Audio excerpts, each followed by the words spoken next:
اعوذ باللہ السمیع العلیم من الشیطان الرجیم من ہمزہ ونفخہ ونفثہ بسم اللہ الرحمن الرحیم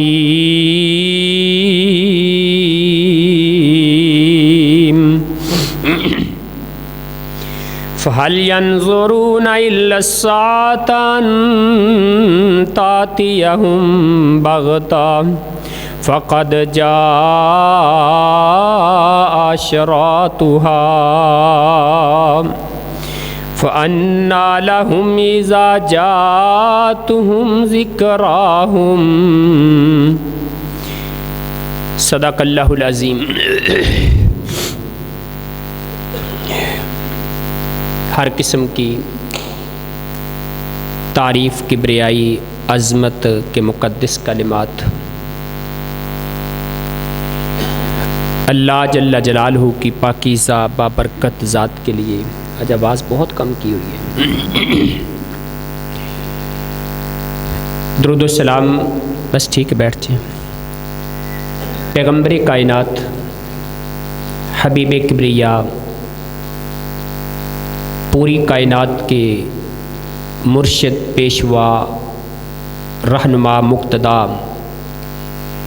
جناب محمد الرسول اللہ صلی اللہ علیہ وآلہ وسلم کی پاکیزہ، مطہر، مقدس، اعلیٰ، عرفہ، ازکیٰ ذات پر گزشتہ چند خطبات سے علامات قیامت کا ہمارا موضوع چل رہا ہے۔ آج اس عنوان پر چوتھا خطبہ ہے، اور آج قیامت کی علامات جو قرآن و حدیث میں بیان کی گئی ہیں، ان میں سے 11ویں علامت پر ہماری انشاءاللہ گفتگو ہوگی۔ اگرچہ سابقہ خطبے میں اس کی طرف میں نے اشارہ کر دیا تھا۔ یہ 11ویں علامت ہے کہ قیامت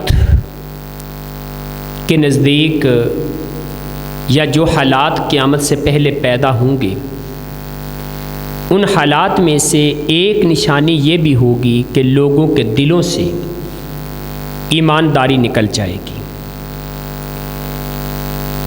امانت کا جو تصور قرآن و حدیث نے دیا ہے وہ بہت ہی مضبوط ترین تصور ہے۔ جانتے ہیں کہ جب بھی جیسا بھی کردار، رویہ، کریکٹر کسی قوم کے لیڈر کا ہوتا ہے نا، اس قوم کا رویہ، کردار تقریباً ویسا ہوتا ہے۔ میں گزارش کروں گا احباب سے، ایک تو جو ساتھی آتے ہیں نا، یہ پیچھے نماز پڑھنے کے بجائے اگلی صفوں میں آ جایا کریں۔ دیکھیں اگر کوئی ساتھی آگے آنا چاہتا ہے تو اس کے لیے رستہ بند ہو جائے گا۔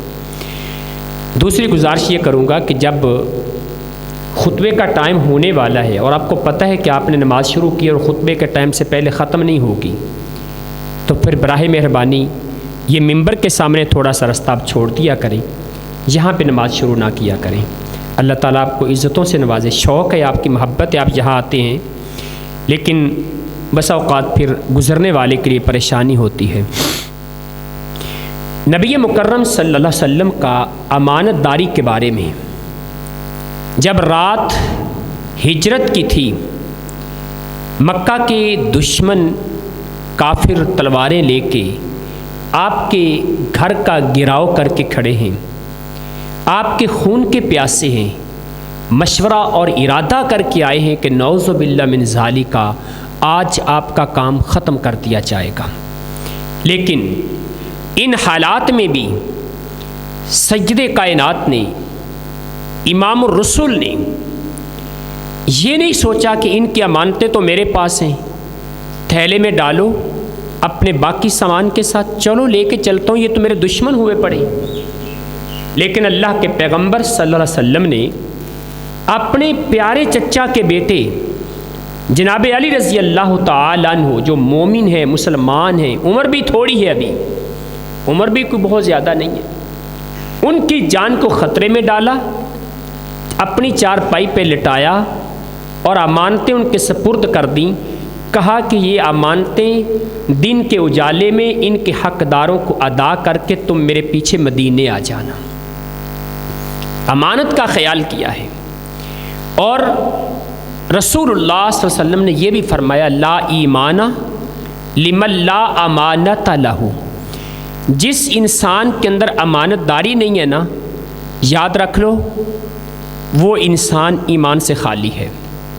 بلکہ میں نے احمد بن حرب کا ایک قول پڑھا، کسی دور میں مطالعہ کرتے ہوئے مجھے ابھی یاد آیا، فرماتے تھے کہ 4 چیزیں اگر کسی گھر میں آ جائیں، کسی ادارے میں آ جائیں، کسی ملک میں آ جائیں، وہ ادارہ برباد ہو جاتا ہے۔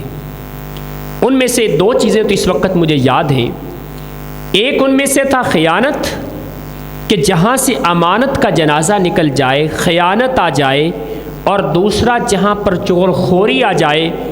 باقی 2 چیزوں کا علم نہیں، انشاءاللہ کسی موقع پہ پھر، لیکن جہاں پر خیانت آ جائے، وہ کسی گھر میں آ جائے، کسی دکان میں آ جائے، کسی فیکٹری میں آ جائے، کسی ادارے میں آ جائے، کسی ملک میں آ جائے، وہ تباہی اور بربادی کے دھانے پہ پہنچ جاتا ہے۔ رسول اللہ صلی اللہ علیہ وسلم نے فرمایا کہ قیامت کے نزدیک لوگوں کے دلوں سے امانت داری ختم ہو جائے گی۔ اور امانت داری ہوتی کیا ہے؟ ایک یہ بھی یاد رکھیں، ہم یہ سمجھتے ہیں کہ شاید میں نے آپ کو کوئی چیز پکڑا دی نا، تو میں نے کہا کہ یہ میرا 1 لاکھ روپیہ ہے، 2 لاکھ روپیہ، آپ نے اس کو ذرا محفوظ رکھنا، امانت کے طور پہ آپ کو دے رہا ہوں، یہ 10 تولے زیور آپ کو امانت کے طور پہ دے رہا ہوں۔ یہ صرف مال امانت نہیں ہے، یہ بھی امانت ہے، لیکن اگر آپ کے پاس کسی کا راز ہے تو وہ بھی امانت ہے۔ آپ کے پاس کسی کا عیب موجود ہے، آپ کو پتہ ہے کہ فلاں انسان کے اندر یہ عیب ہے، آپ کے پاس وہ بھی امانت ہے۔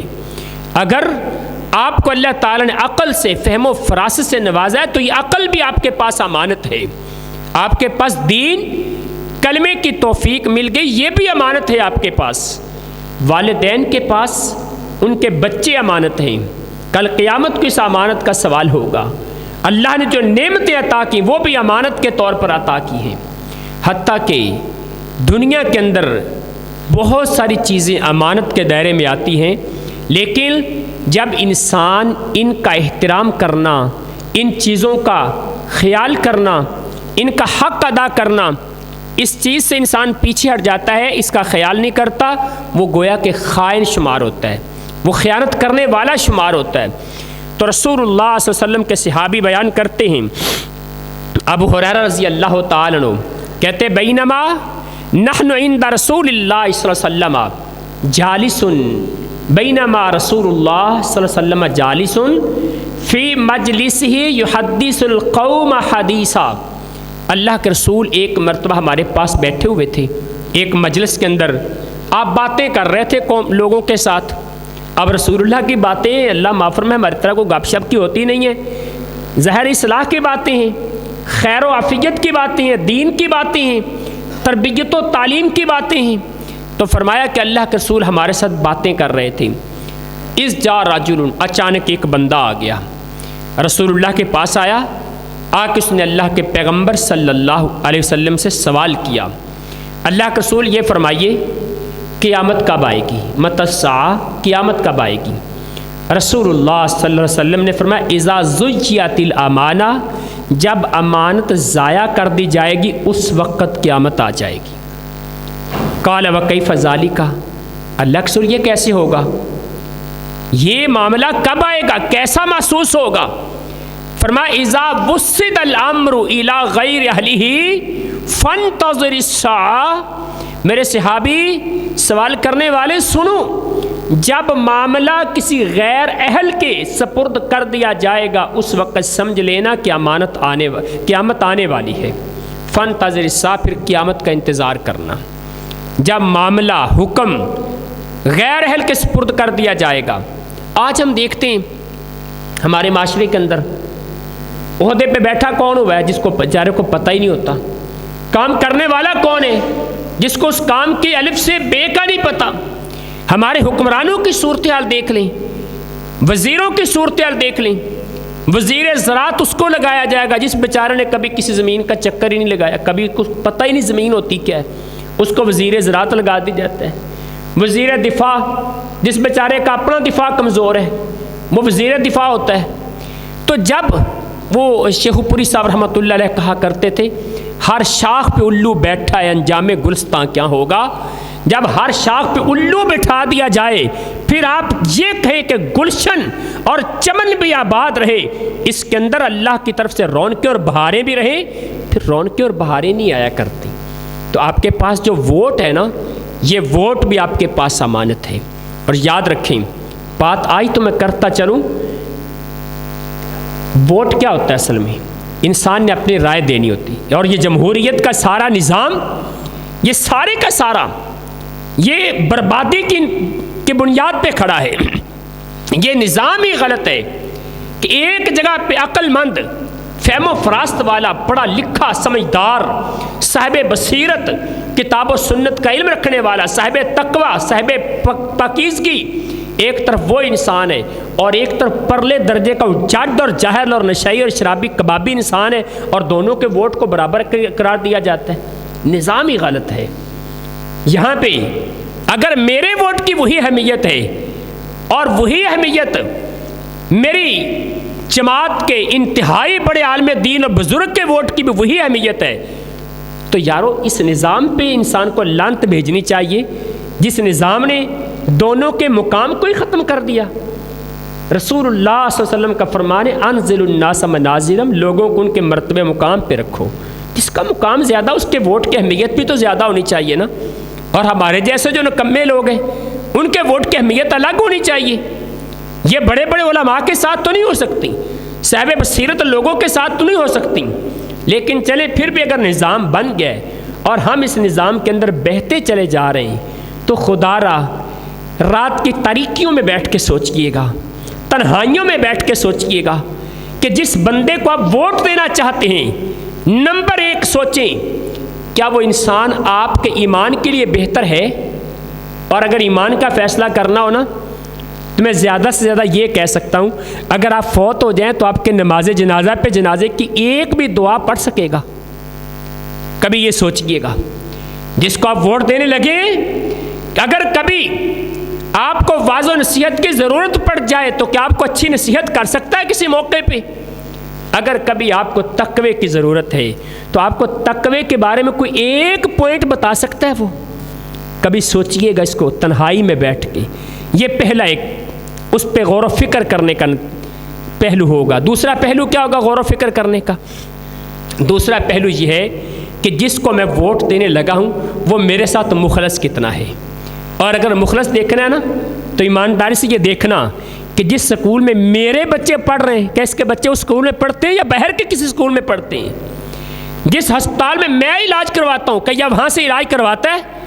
جس پبلک ٹرانسپورٹ پہ میں دھکے کھاتا ہوں، ٹوٹی سیٹوں پہ بیٹھ کے ڈبل ٹرپل کرایہ ادا کر کے ان کی گندی گالیاں سن کے میں اس زبر کا نشانہ بنتا ہوں، کیا کبھی اس نے اس پبلک وین پہ سفر کیا؟ اگر تو تیرے ساتھ ایسا چلنے والا ہے تو پھر سمجھ لے کہ تیرے ووٹ کا حقدار ہے، نہیں تو یہ سب ڈرامے ہیں کہ ہم آپ کے بڑے خیر خواہ ہیں، ہم غریبوں کے حق بڑے حمایتی ہیں، یہ سب ڈرامے ہیں۔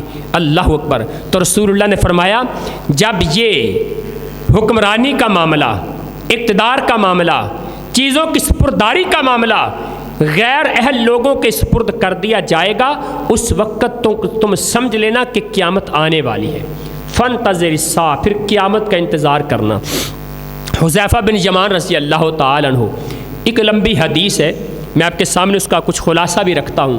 جناب حذیفہ فرماتے ہیں میں نے رسول اللہ صلی اللہ علیہ وسلم سے 2 حدیثیں سنی قیامت کے حوالے سے، پیش گوئیوں کے حوالے سے۔ ان میں سے ایک حدیث تو میں نے اپنی آنکھوں سے دیکھی، سچ ثابت ہو چکی ہے، اور دوسری کے بارے میں آپ فرماتے ہیں اللہ کے رسول صلی اللہ علیہ وسلم نے فرمایا تھا انا انتظر الاخر ان الامانۃ قد نزلت فی قلوب الرجال ثم علموا القرآن وعلموا من السنہ، لوگوں کے دلوں میں اللہ امانت نازل کرتا ہے. دل یہ امانت داری سے بھر جاتے ہیں، ایمان بھر گیا، امانت داری بھر گئی. وہ لوگ پھر کیا کرتے ہیں؟ جب دل میں ایمان آتا ہے نا، امانت داری آتی ہے، پھر رب کا قرآن سیکھتے ہیں، پھر رسول اللہ صلی اللہ علیہ وسلم کی سنت سیکھتے ہیں، اللہ کے رسول کے حدیث کو یاد کرتے ہیں. اچھا پھر کیا ہوتا ہے جی؟ آپ فرماتے ہیں وحدثنا عن رفعھا، اللہ کے رسول نے فرمایا پھر ایک وقت آتا ہے وہ امانت لوگوں کے دلوں سے نکال دی جاتی ہے. اور نکلتی کس طرح ہے؟ اللہ اکبر، اللہ تعالی ہمیں معاف فرما لے. فرمائی ینام الرجل نومتن فتقبض الامانۃ من قلبہ فیضل اثرها مثل اثر الوقت. اللہ کے پیغمبر نے فرمایا لوگوں کے دلوں میں امانت داری ہوتی ہے. بندہ رات کو سوتا ہے، رات کو سوئے سوئے اس انسان کے دل سے اللہ امانت داری کو نکال لیتا ہے. اس کے دل کے اندر ایک امانت داری کا چھوٹا سا نشان باقی رہ جاتا ہے، بس چھوٹا سا ایک نشان باقی رہتا ہے. اور نشان کیسا باقی رہتا ہے؟ اللہ کے رسول نے فرمایا گرم کوئلہ لے کے نا کبھی انسان اس کو اپنی ٹانگ پہ رکھے اور ٹانگ کے اوپر ہلکا سا وہ نشان بنتا ہے، چمڑا تھوڑا سا اوپر اوپر آتا ہے لیکن اس کے اندر سے ہوا بھری ہوتی ہے. جب اس کو آپ پھاڑو گے اندر سے کچھ نہیں نکلے، خالی ہوگا. فرمایا جس طرح اس ایک گرم کوئلے کا چھوٹا سا نشان تمہاری جلد پہ آ جاتا ہے نا، اسی طرح امانت داری کا نشان اس انسان کے دل میں باقی رہے گا، ورنہ رات سوئے سے اس کے دل سے امانت داری نکل جائے گی. میں اس کی تمہیں ایک مثال دیتا ہوں. کئی بار ایسا ہوتا ہے بندہ رات کو سونے سے پہلے ایک سودا کرتا ہے جی کہ میں نے یہ سودا کیا، مال اتنے میں خریدوں گا، یہ اتنے میں بیچوں گا، یہ مال اتنے میں دوں گا. سودا کر لیا، سو گیا، صبح اٹھا نا اب دل کے اندر خیال آیا نہیں یار ریٹ تے ود گئے نے، سویرے سویرے خبراں دس دیاں پئیاں نے، فوری طور پہ کیا کرے گا؟ کوئی نہ کوئی بہانہ لگا کے وہ سودا کینسل کر دے گا، گویا کہ اس کے دل سے ایمان نکل چکا ہے. امام بخاری رحمۃ اللہ علیہ کی مثال مجھے بڑی یاد آتی. آپ رحمۃ اللہ علیہ کاروبار بھی کرتے تھے، تاجر تھے بہت بڑے. آپ کے پاس قافلہ آیا، ایک گروہ آیا مال تجارت کا سودا کرنے کے لیے. سودا ہو گیا، جتنے میں خریدا تھا نا اس سے پانچ گنا زیادہ فائدہ دے رہے ہیں، وہ نفع دے رہے ہیں. مثلا 1 روپے کی چیز خریدی ہے تو 6 روپے کی وہ خرید رہے ہیں، 5 گنا پرافٹ مل رہا ہے. رات وہ لوگ آئے، ان کے ساتھ بات ہو گئی لیکن ابھی بات پکی نہیں کی. ان کے ساتھ بات پکی نہیں کی، کہا یار میں تمہیں صبح بتاؤں گا. لیکن رات سونے سے پہلے نا اپنے ذہن میں پکا ارادہ کر لیا کہ میں نے صبح مال ان لوگوں کو دے دینا ہے. فجر کی نماز پڑھ کے واپس آئے نا، ایک گروہ اور آ گیا. ابھی سورج نہیں طلوع ہوا، دوسرا گروہ بھی آ گیا. انہوں نے ریٹ لگایا اور 10 گنا زیادہ ریٹ لگا دیا. انہیں نہیں پتا آنے والوں کو کہ رات سودا اس کا کوئی بات اس کی ہوئی ہے. آنے والوں نے 10 گنا ریٹ لگا دیا. امام بخاری رحمۃ اللہ علیہ تمہارے ایمان پہ قربان جاؤں، اللہ نے تمہیں شانیں ایسے نہیں عطا کر دیں.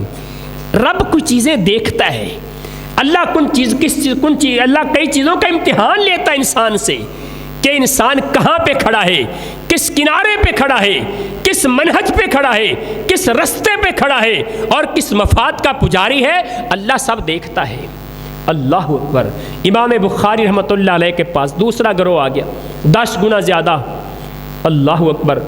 امام صاحب کہنے لگے بھئی دیکھو رات ایک پارٹی آئی تھی، ان سے میری بات چیت ہوئی ہے، لیکن رات سونے سے پہلے میں نے پکا ارادہ کر لیا تھا میں نے سامان ان کو دینا ہے. اب تم 20 گنا بھی زیادہ لگا دو، میں تمہیں سامان نہیں دے سکتا. اس کو ایمانداری کہا جاتا ہے. ہمارے تو سودے کے حساب بدلنے میں منٹ نہیں لگتا، 1 سیکنڈ میں نظریں بدلتی ہیں، 1 سیکنڈ میں ہمارے رویے چینج ہوتے ہیں. اللہ اکبر. فرمایا لوگوں کے دلوں سے سوئیں گے لوگ اور سوئے سے ان کے دلوں سے ایمانداری نکال دی جائے گی، امانت داری ختم ہو جائے گی. اللہ اکبر. اور جناب حذیفہ رضی اللہ تعالیٰ عنہ آپ فرماتے ہیں ایک وقت ایسا تھا کہ میں لوگوں سے بھاؤ تاؤ کرتا تھا، سودا لیتا تھا، میں نے کبھی نہیں سوچا تھا کہ اس بندے سے سودا لوں یا نہ لوں، کیونکہ ہر بندہ ایماندار ہوتا تھا۔ لیکن سن لو، اب حالات ایسے آ گئے ہیں، میں ہر بندے سے سودا نہیں لیتا، وہ فلاں سے لیتا ہوں یا فلاں سے لیتا ہوں، وہ بندے بے ایمانی نہیں کرتے، باقی سے میں سودا ہی کوئی نہیں لیتا۔ آج ہمارے بازاروں میں یہ حالت ہے۔ میرے بھائیوں، آپ یہ نہ سوچیں کہ یہ تو قیامت کی نشانیاں پوری ہو کے رہیں گی، پوری تو ہونی ہے، لیکن میرے پر کیوں پوری ہو جائیں؟ میں وہ نشانی کیوں بنوں؟ آپ وہ نشانی کیوں بنیں؟ ہمارے بازار کے مسلمان وہ نشانی کیوں بنے؟ ہمیں تو کم از کم احتیاط کرنا ہوگا، اللہ ہم ان لوگوں میں شامل نہیں جن کے بارے میں تیرے پیغمبر نے کہا تھا کہ ان ظالموں پر قیامت آئے گی۔ ہم تو وہ ظالم نہیں بننا چاہتے، بلکہ رسول اللہ صلی اللہ علیہ وسلم کی ایک اور حدیث ہے، جناب عبداللہ بن عمر بیان کرتے ہیں، صحیح بخاری کی روایت ہے، فرمایا لوگوں کی مثال نا قیامت کے نزدیک ایسے ہوگی کہ 100 اونٹوں کی مثال، لیکن سواری کے قابل ایک اونٹ بھی نہیں ہے۔ 100 اونٹ اکٹھے ایک جھنڈ کے اندر، ایک گروہ کے اندر ہیں، لیکن ایک اونٹ بھی سواری کے قابل نہیں ہے۔ لوگوں کی مثال ایسے ہوگی، دیکھنے کو آپ کو ہزاروں نظر آئیں گے، دیکھنے کو لاکھوں نظر آئیں گے، لیکن اعتماد کرنے کے قابل ایک بھی نہیں ہوگا۔ کسی ایک کے بارے میں آپ نہیں کہہ سکیں کہ بندہ بڑا ایماندار ہے۔ اس طرح کی لوگوں کی مثال ہو جائے گی۔ اور مراد اسلمی رضی اللہ تعالی، مرداس اسلمی رضی اللہ تعالیٰ عنہ، آپ فرماتے ہیں، صحیح بخاری کی روایت ہے، یذهب الصالحون، اللہ کے رسول نے فرمایا نیک لوگ چلے جائیں گے، الاول فالاول، جو جتنا نیک ہوگا نا اتنا جلدی اللہ کے پاس چلا جائے گا۔ اور وَيَبْقَى حُفَالَةٌ كَحُفَالَةِ الشَّعِيرِ أَوِ التَّمْرِ، فرمایا یہ جب آپ لوگ جو کو تھوڑا سا اس کے اوپر چھلکا اتارتے ہیں نا، جو کا بھوسا اتارتے ہیں، ایک گندم کی توڑی سمجھ لو، سانو بڑی سوکھا کام سمجھنا، یہ گندم کی توڑی، اللہ کے رسول فرماتے ہیں توڑی کی طرح لوگ باقی رہ جائیں گے، ایسے جیسے چارہ چبایا ہوتا ہے جانوروں نے۔ نیک لوگ چلے جائیں گے، باقی جتنے لوگ نظر آئیں گے یہ سارے کے سارے بھوسے کی طرح ہوں گے، اس چبائے چارے کی طرح ہوں گے۔ اللہ اکبر، لا یبالہم اللہ بالتن، کائنات کے رب کو ان کی ایک ذرہ بھی پرواہ کوئی نہیں ہوگی۔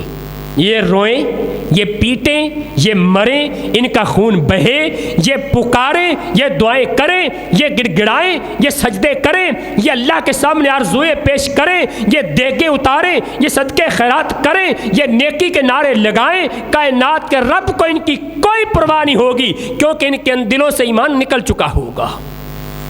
آج ہماری یہی حالت ہے، دعائیں بھی کرتے ہیں، گڑ گڑاتے بھی ہیں، عاجزیاں بھی کرتے ہیں، دکھاوے کے طور پہ سب کچھ کرتے ہیں، لیکن اللہ کیا تو قبول کچھ نہیں ہوتا۔ کیوں؟ ہم نے اپنے دلوں سے ایمانداری کو نکال دیا ہے۔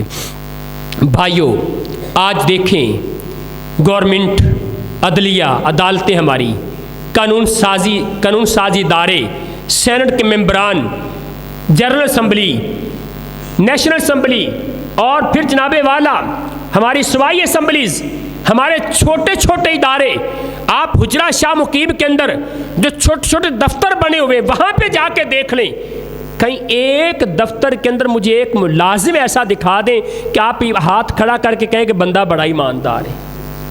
ذرا کبھی سوچئے گا، آخر یہ کون لوگ ہیں؟